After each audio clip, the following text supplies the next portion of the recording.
പനിയായ റസൂലിന്റെ ചൂടേറ്റ ഗേഹം മലക്കുൽ മൗത്തിന്റെ വരവ് കണ്ടപ്പോൾ കിടുങ്ങി വേഗം.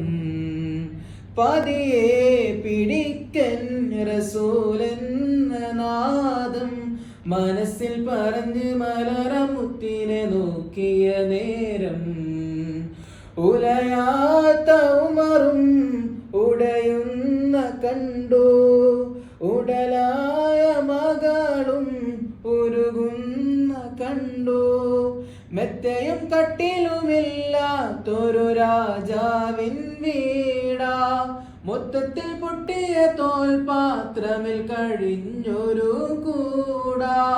വിതുമ്പുന്ന നബിയോരെ തുളുമ്പുന്ന മിഴിനീര് ഒപ്പിയെടുത്തൊരു ചുവരാണ സ്വർഗക്കൂട്, ഒപ്പിയെടുത്തൊരു ചുവരാണ സ്വർഗക്കൂട്.